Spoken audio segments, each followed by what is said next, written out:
Hi, this is Dr. Kimberley Linert, author of Visualizing Happiness in Every Area of Your Life and host of this podcast, Incredible Life Creator.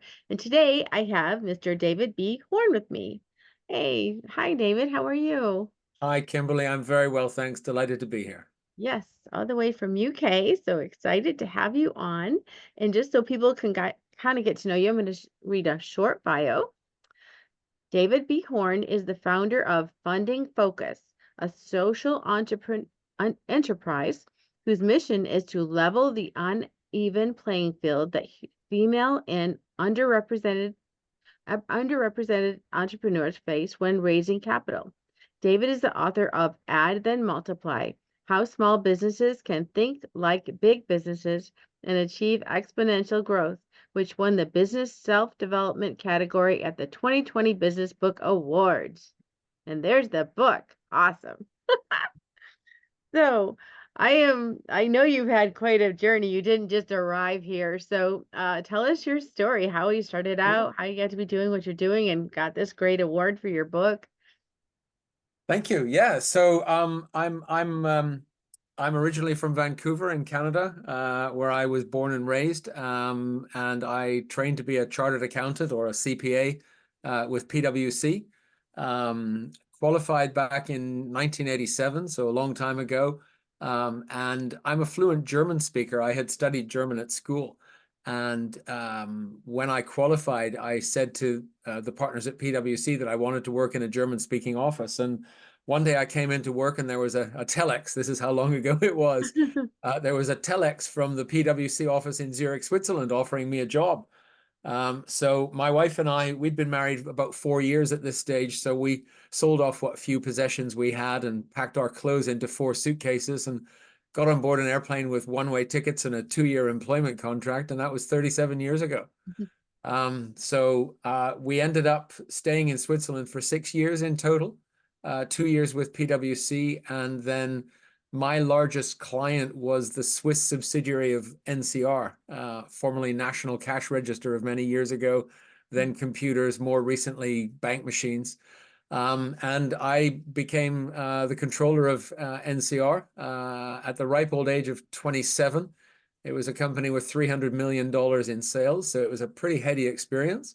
Stayed with them for 4 years. During that time, our two daughters were born in Zurich. And then we had the opportunity to move to London. And my wife is originally from the UK, although her family had emigrated to Canada when she was very young. So she had family here. My dad was born here, so I have a passport. She has a passport. And so we moved to London in the spring of 1993 and have been here ever since. I stayed with big corporates. This was during the time that NCR got taken over by AT&T. So I moved around within those organizations, and then I left, and then I had a few years with the BBC. And then I decided it was time to leave. And that was the end of 1999. And I thought, well, I'll get a job with the .com. Thank goodness I didn't, because that whole thing was about to collapse. But I ended up starting a period of 10 years from 2000 to 2010, where I was the chief financial officer or CFO of 3 different companies that all had one thing in common. The first one was a PR agency.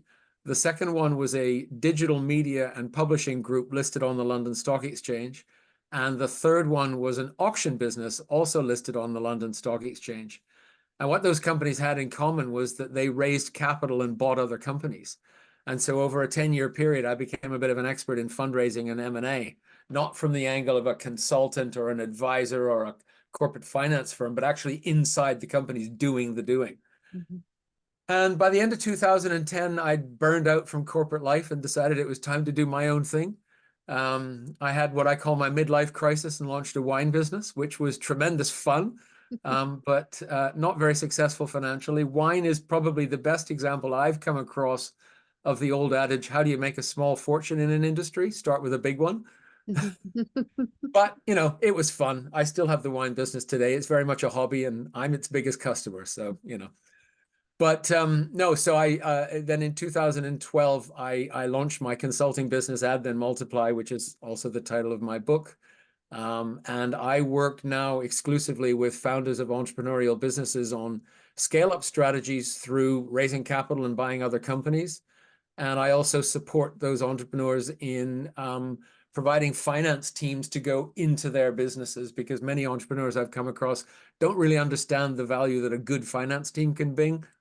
You know, they might have a bookkeeper who does all the compliance and an external accountant who takes care of the taxes, but they don't get any strategic value. And so we do that for them as well.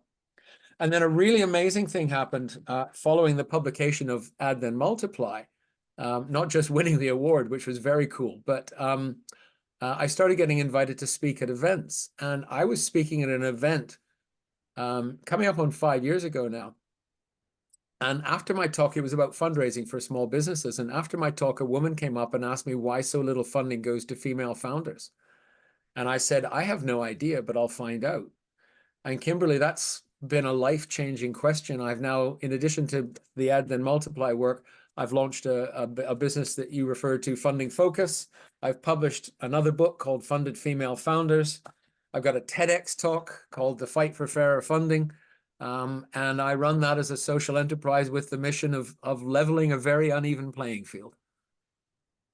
Wow. And we appreciate it. Thank you. So, yeah, so you've done a lot of different things, all kind of in the financial sector. Yep. Um, Except for the brief aberration with wine. with the wine.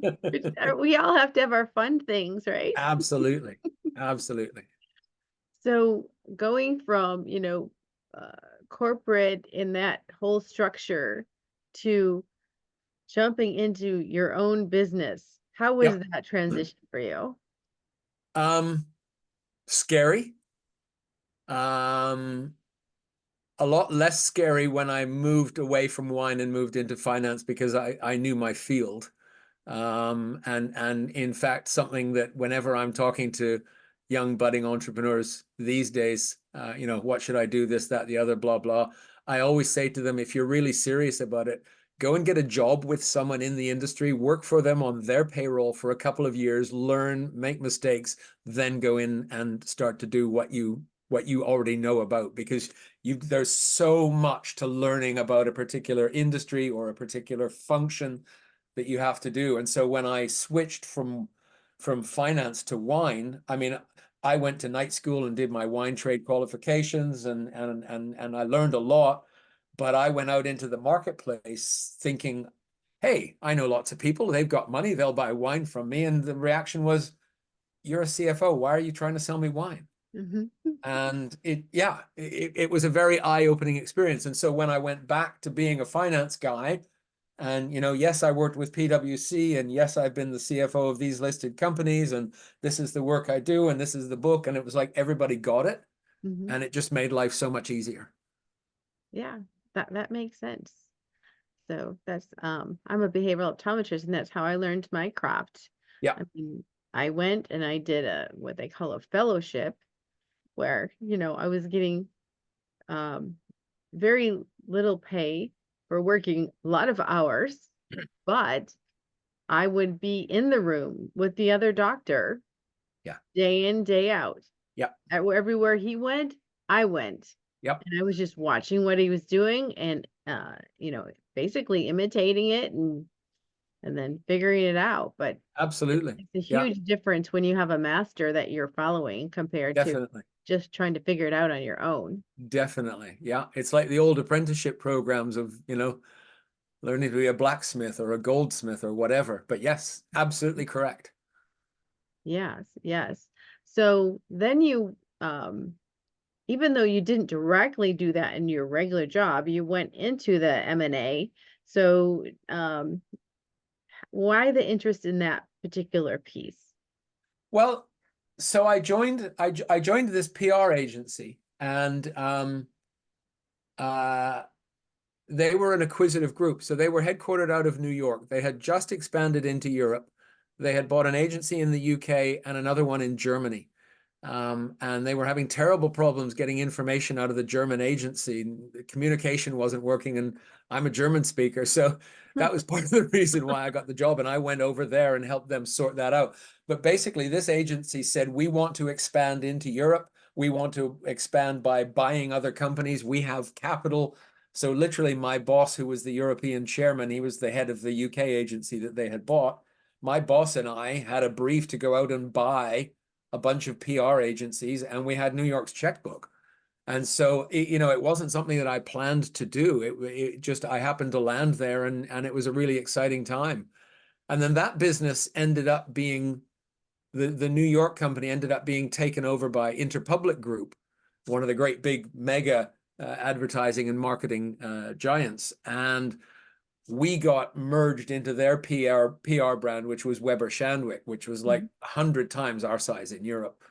And so I left because they already had a European CFO, so they didn't need a second one.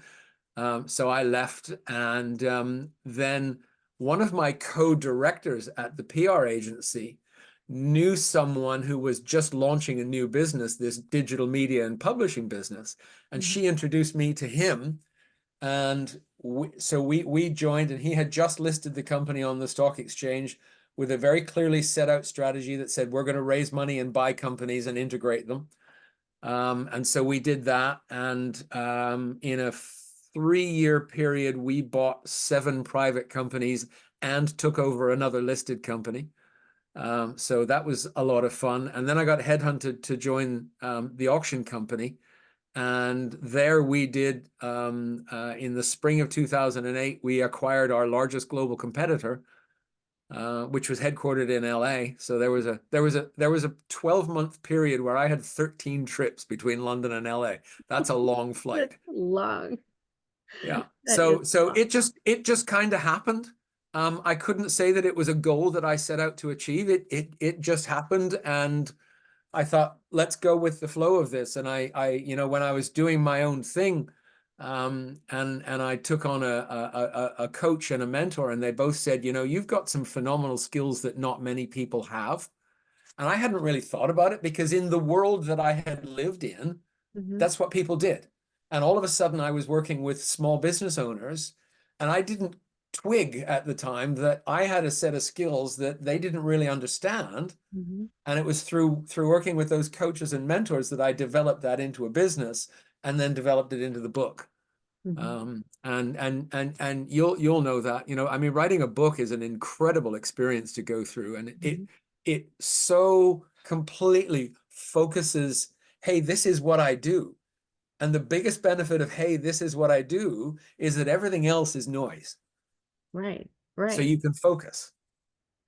And it is so helpful. Yeah.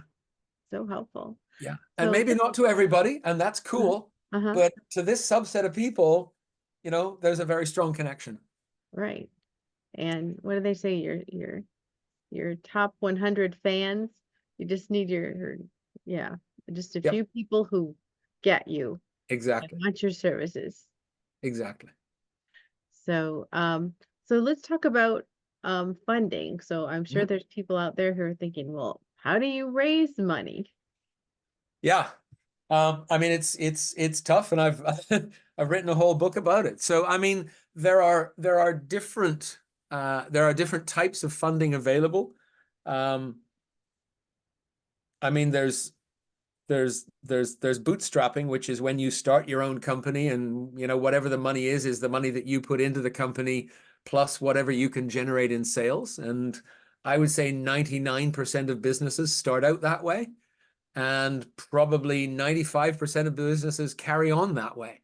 So it's a time-honored route to go down.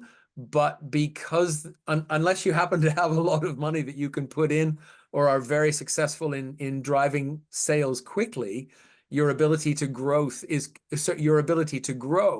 is constrained by the cash that you're able to reinvest into the business. So that's, but it's, it's the way that most businesses start out.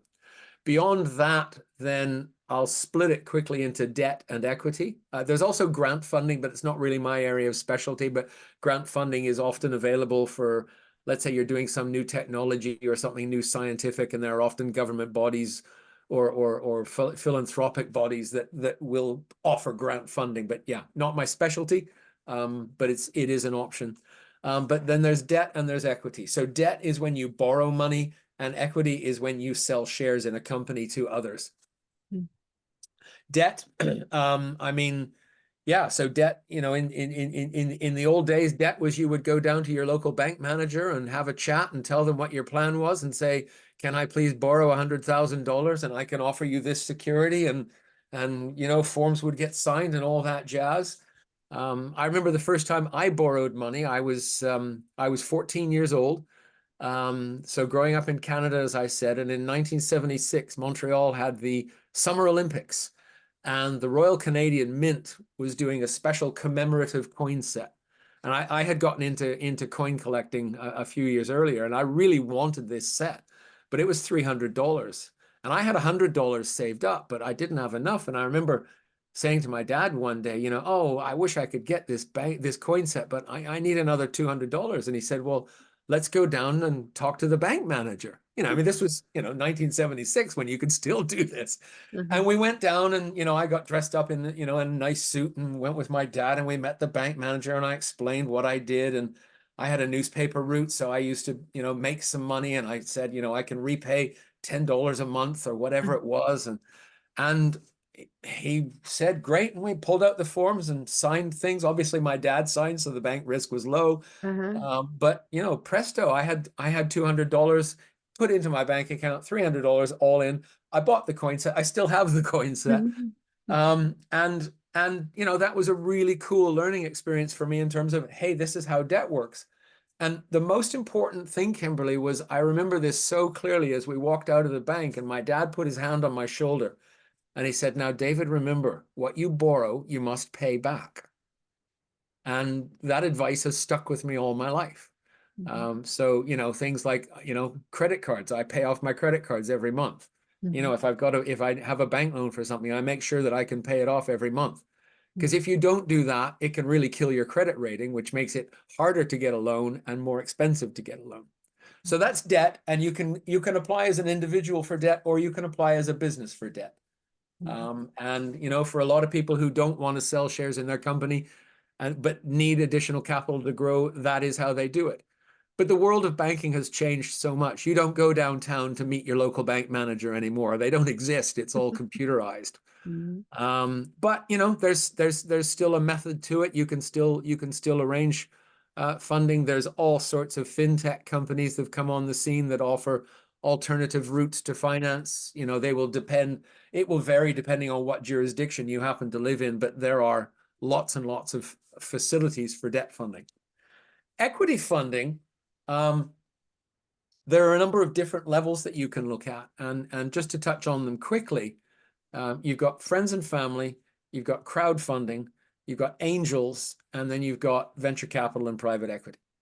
So friends and family is just what it says. And many entrepreneurs have started out with, a loan from mom and dad or their rich aunt and uncle or someone like that. And, it's not a huge amount of money, but someone can, maybe put $25,000 or $50,000 into the business, and they'll take a slice of the company, and off you go, and it helps you grow. And, some of my business heroes have done that. I mean, Richard Branson, very famously got, he sold an old van, and he got, I think, a £5,000. So back then that would have been about a $20,000 investment from his mom and dad, and off he went, and he's a billionaire. So, that's a great route to go down. A lot of people can feel awkward when asking members of their family for an investment. And my advice to them is, look, this isn't you asking for charity. This is you offering them a slice in your business. This is you saying, hey, I'm going to build something. I need some capital. If you put it in, I'll give you 5% of the company, or whatever, whatever the number is. So when you scale up and build, so Richard Branson's parents will have done very well out of that £5,000 investment. So that's friends and family. And yeah, just my advice to people there is, if you've got friends who've got money and want to support you, don't be afraid to ask, because it's not asking charity. You're offering them a stake in something. Then we go up, the next level up is crowdfunding. And again, this will vary jurisdiction by jurisdiction. I'm guessing most of your listeners are in the US. So in the US, the two main areas of crowdfunding that have come onto the scene came about under the Jobs Act. So they're called Reg CF and Reg A. So regulation, crowdfunding, and regulation A, which I don't know what A stands for, but and so there's a very well-defined legal process of what you have to do, but it enables you to go out to the wider public, the crowd, and offer the opportunity for them to invest. You often have to work through a particular platform, or depending on the size of what you're doing, through a registered broker dealer. And again, it will, in other countries, it will vary.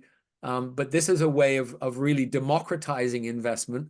And, you could get hundreds or thousands of small investments into your company, but collectively they might add up to, a few $1,000,000 or even more. So that's a new development in the last 10 years, but one which is seeing a lot of growth. And interestingly, in the context of the female founder stuff, one of the things that I came across when I was doing my research for that book was a study that was conducted in Australia that looked at all of the Australian crowdfunding deals in the previous year, and 40% of the money went to female founders. When you contrast that with the fact that at the venture capital level, less than 3% of money goes to female founders. A huge difference. Wow. Yeah. So particularly for female founders, crowdfunding is a very strong option to move forward. Then the next level up is called angel investing. So that's individual people. Typically, they are wealthy people. Often they are entrepreneurs who've sold a business and made a lot of money and decided, I don't want to go through that again, but I'd love to help businesses. And so angel investors invest their own money into companies. They often operate in a syndicate or a group. So it might be that a company's looking to raise, I don't know, $500,000, and they'll get a lead investor who will put in 200, and then some of the other members of that angel syndicate will put in 50 each, and presto, you've got your $500,000.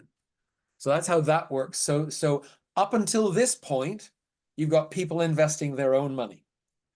The next level up, which is venture capital and private equity, is what's called institutional investing, because venture capital and private equity firms are professional managers of money, and they go out to people called limited partners, who are university endowment funds, investment banks, pension funds, things like that, where they've got an awful lot of capital that they need to deploy, and they'll deploy a portion of that capital into a higher risk thing like venture capital and private equity in order to get hopefully a higher return.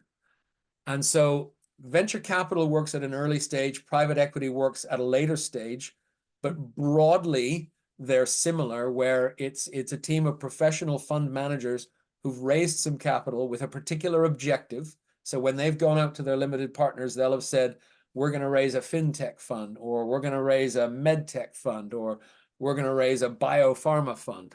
And here's the money that comes in, and that's what they have to do.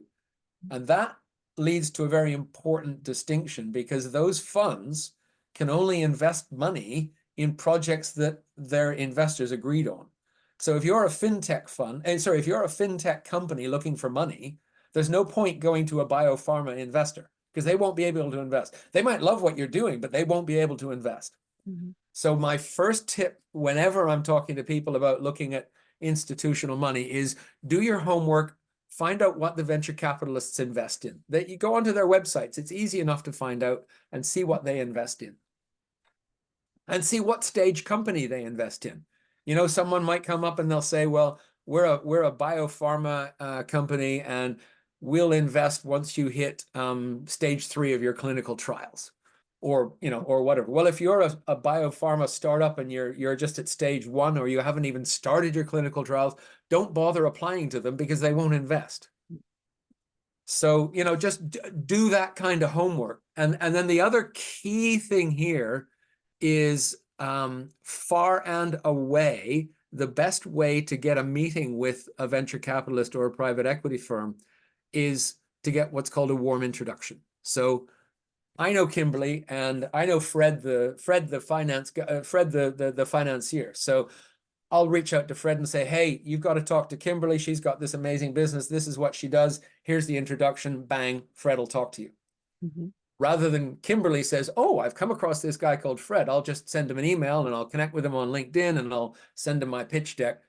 Nothing's going to happen because Fred works in a firm and, these firms are big. I was talking with the managing, just to give it a context, I was talking with the managing partner of a mid-sized venture capital firm in London a couple of years ago. He told me that they had received 8,000 applications for funding. That's 160 a week. That's 32 a day. And they made 16 investments.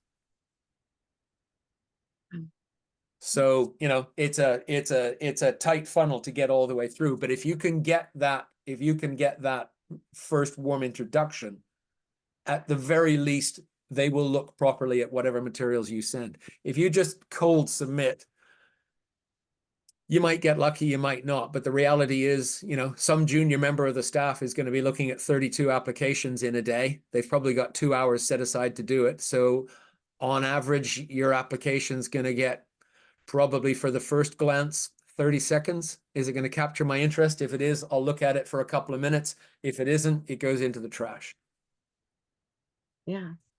So venture capital's early stage, and then private equity is later stage. So businesses that are well established, and some of the big private equity firms that people may have heard about are like KKR or General Atlantic or things like that, and they're investing hundreds of millions, if not billions of dollars into companies. So that's kind of the level. Mm-hmm.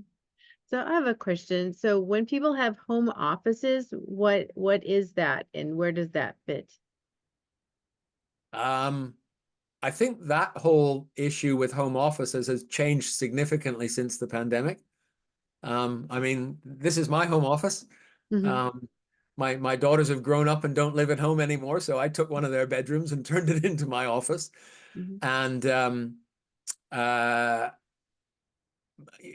my company, Add Then Multiply, there's 6 of us, and we all work from home office, and there's 6 of us in 2 countries, so there's 4 of us in the UK and 2 of us are based in South Africa.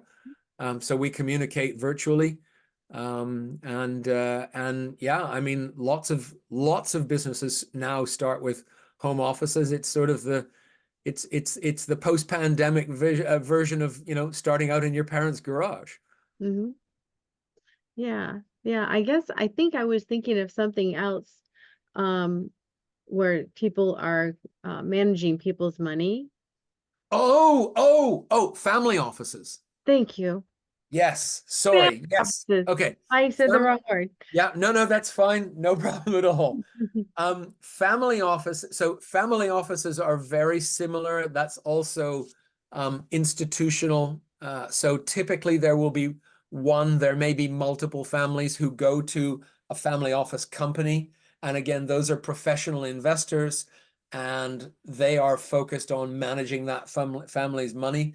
They're kind of different from venture capital and private equity, because typically the investors in venture capital and private equity are looking for a return over a 5 to 7 year period.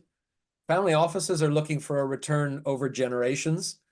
And in fact, their overriding concern is not growing the family's money, but preserving it. Making sure there's enough for the family to live and do what they need to do, but it's all about wealth preservation and then growth. Whereas particularly in the world of venture capital, it's all about, let's find the next unicorn and have a wonderful, massive return. But some venture capital investments don't work out. Right. So yes, yeah, no, But you're absolutely correct. there's a risk there because they could lose their money if everything falls apart. Well, and if you look at the venture capital model, where they're investing in a bunch of early stage companies, this is perhaps a bit simplistic, but let's say you raise $100 million fund and you put $1 million into 100 different companies. Mm-hmm. You'll know going in that 20 of those companies are going to go bust, and 75 of those companies are going to become what they call zombies, which is, it kind of trickles over and it makes enough money to keep going, but it's not throwing off any cash, and you're not going to invest any more money into it. Typically, those companies get sold off to restructuring specialists. Sometimes the founders buy them back, and that leaves 5 companies. And of those 5 companies, a couple of them will return the money that was invested. A couple of them might go kind of 2x, 5x, and hopefully one of them becomes the unicorn and it pays back the whole fund and the returns and the expenses, and happy days, aren't we the smartest people in the room? Mhm. So when it comes to funding, is there certain businesses that are easily funded where others are more difficult to fund? Yes. So first of all, in terms of funding, not for debt, because that can apply on a personal or a business level, but for companies, you must have a legal entity. So I mean, unless you're an LLP structure, but in the US, it's LLC. Elsewhere in the world, it's a limited company, but it's something so that there's a separate, distinct body legally. And that's a key thing because the investors will want shares in that company. So if it's an unincorporated entity, unless there's a vehicle for doing that, like an LLP, it's very difficult. You can't go out and say, "Hi, I'm David, here, invest in something and you can have 5% of me." So you need to have the company. But yeah, so once you've done that, the key things then are that investors are looking for a return. They're looking for growth. They're looking for, depending on the type of investor, varying stages of risk. But some of the most important considerations are, particularly with early stage companies, who are the people involved? Because the team, when it's kind of a really early stage thing, they've got an amazing idea, they've done a little bit of testing, they've started to develop a little bit of tech, but in reality, it's the team. As one of my mentors says, ideas are cheap. It's all about execution. And so is this a team that can execute? Is this a team that I trust? Is this a team with a track record? If they don't have a track record, the risk goes up. So that, price implications and things like that. I mean, potentially any business can raise funding. That's not to say it's easy for them to do. In the last 20 years, if you're not somehow doing something with tech, it's very hard to raise business. Excuse me, it's very hard to raise funding, other than debt funding. But not to say it's impossible. I know one business that's it's a sort of a specialized recruitment business. They focused on a particular subset of skills that are in high demand, and they've been invested in by a big global recruitment firm who wants to have a stake in that because they see that there's a benefit to it. So I wouldn't rule out anything just like that, but yeah, it's got to be something that's investable. And the most important thing for an investor is, well, what's my exit going to be? When in the future am I going to be able to get my money back, and hopefully with a return? Mhm. Whether you as the founder choose to sell the business or carry on is less relevant. But I want to know that, in 5 to 7 years, I've invested $100,000. I'd like to get $500,000 back. And based on the projections, I think I can. So I'm going to support you during that period.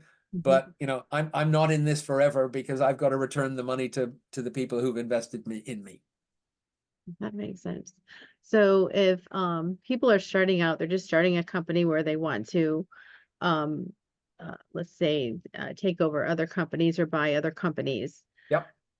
What is your best advice on putting together your team? And if you were going to go out and if you're going to go put together a team and you didn't know anyone, how would you sell the dream? How would you get those people to actually become part of your team? Yep. So in Add Then Multiply, there's a section in the first part of the book where I say every business is unique, and yet at the same time, every business at a fundamental level is the same. They all have to go out and find and win customers. That's called sales and marketing. They all have to deliver whatever it is that they do. That's called operations. And they all have to manage the money going in and going out, and that's called finance. You have to have those 3 things, and you have to have strong people in those 3 functions.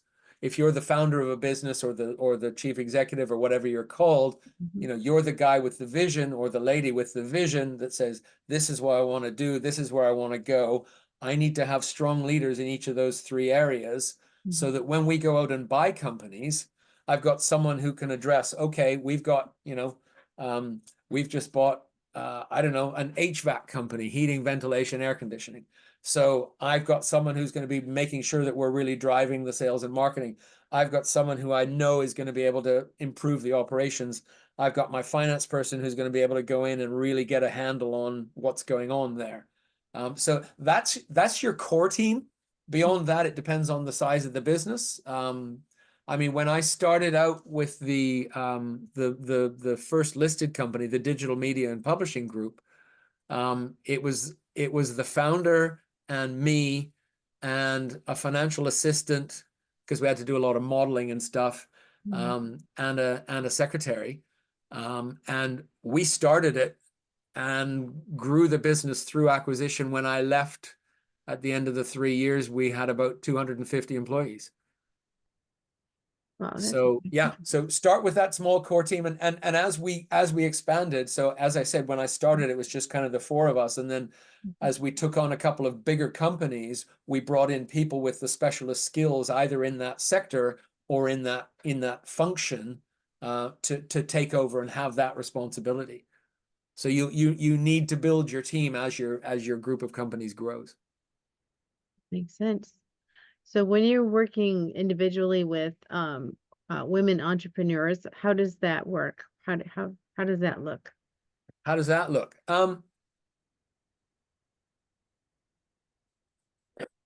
I guess, I mean, there's two angles. So there's funding focus, which is my social enterprise, and that's all about raising awareness, providing education, speaking at events. I'm very outspoken. I love to bash the venture capital industry because they don't invest in women and haven't for years. I mean, the statistics are shocking. There's statistics going back to 2008. And in the United States, the level of funding to female founders has never broken through 3%. In the United Kingdom and Europe, in 2008 and in 2010, it just broke above 2%. And in every other year, never has.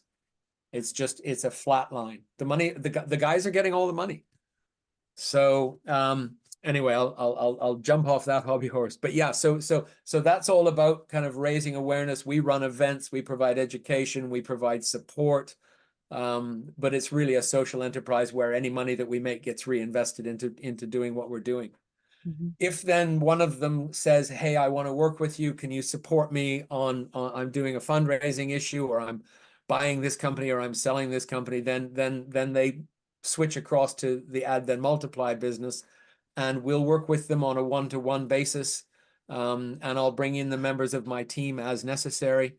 So as I said, we kind of support them in two ways. Number one is if they're looking at the growth through raising money and acquisitions, and the other area where we support them is providing a finance team that we drop into the business, so we become that finance team for entrepreneurial companies, because a lot of entrepreneurs don't really understand how finance works, as I said, and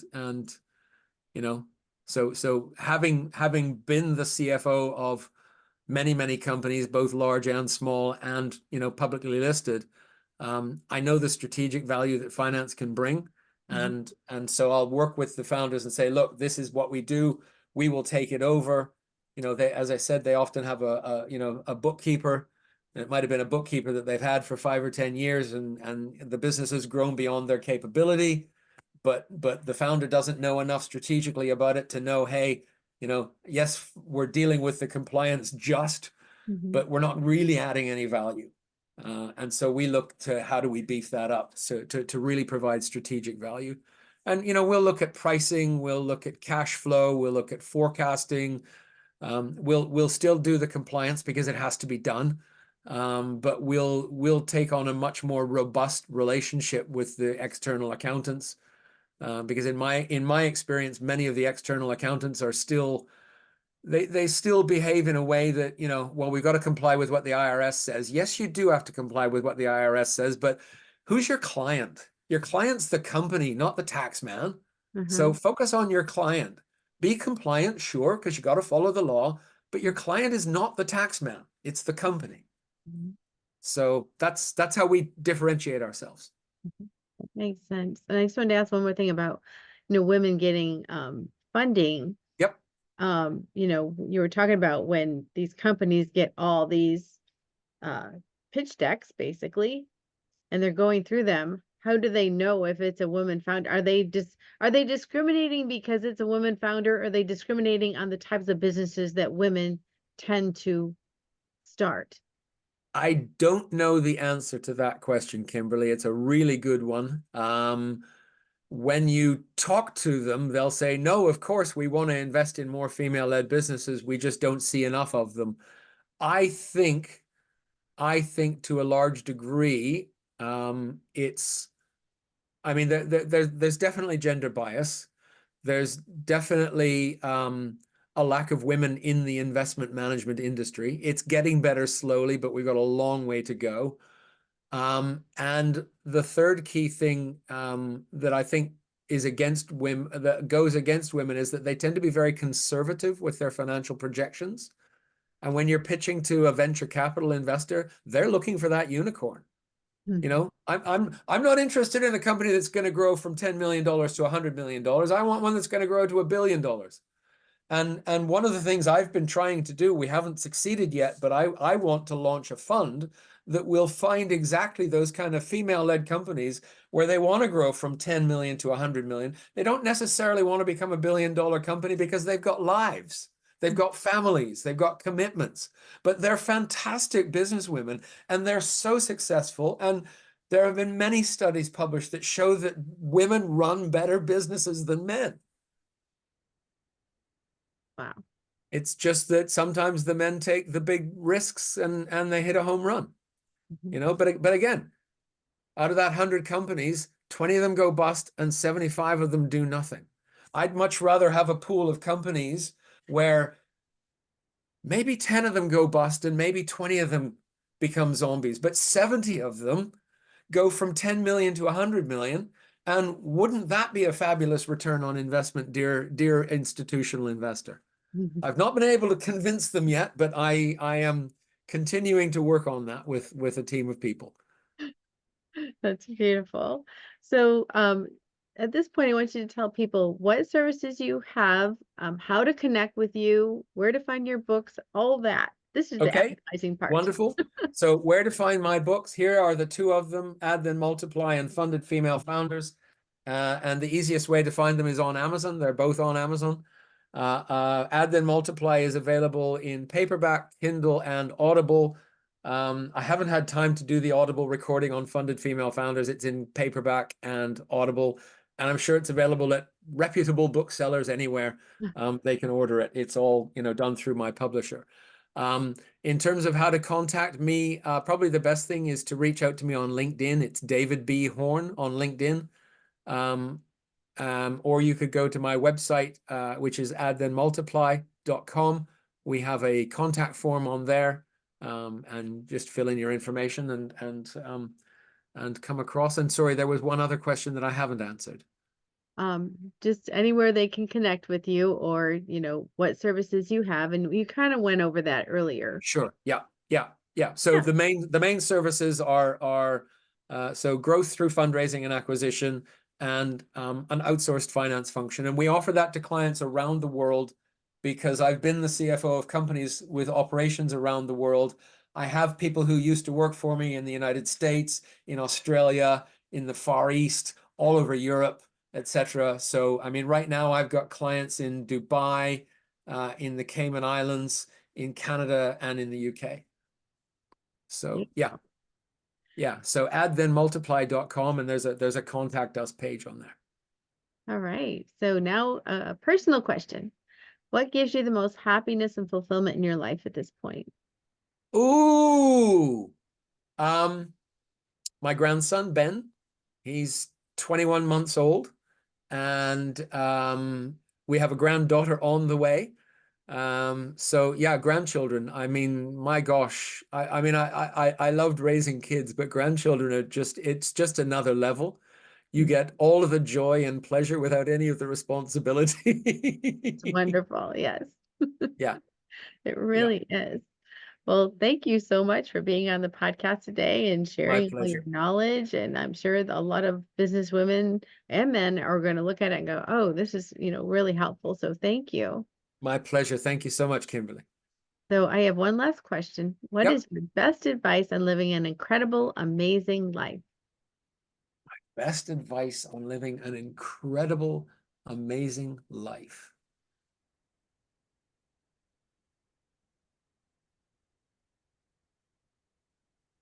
I know what I want to say. I'm just trying to figure out how to say it in a way that doesn't take too long.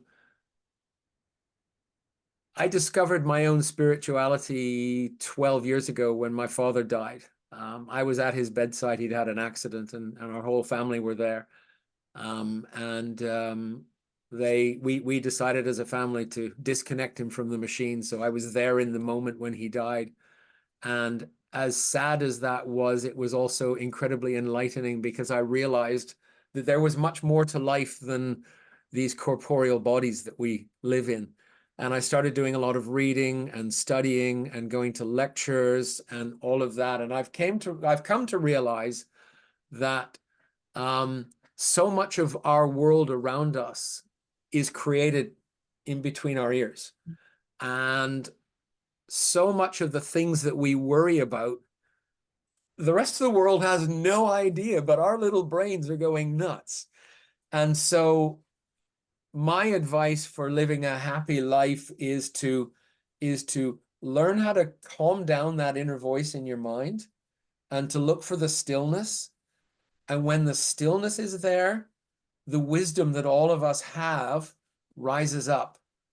So there was a great book written called Don't Sweat the Small Stuff. Mhm, And all of that stuff that's going on in your head, that's small stuff. mhm, I mean, one of the most powerful books I read was Man's Search for Meaning by Viktor Frankl. It's a very, very tiny book, but incredible. And he, as you obviously know, but in case any of your listeners don't. So Viktor Frankl was a Jewish prisoner during the Nazi times, and he survived the death camps.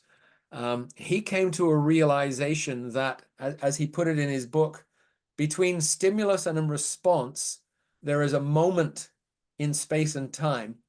And in that moment, we are free to choose how we respond to whatever the stimulus is. mhm. And I've learned, it doesn't always work, but I've learned 90% of the time to really just try and focus on that. And I love the one-hit wonder song that came out about 25 years ago, Don't Worry, Be Happy. I love that song too. One of my favorites. Yeah, All right. Well, thank you so much. it's been a pleasure. Thank you. And we'll talk to you again soon. Okay.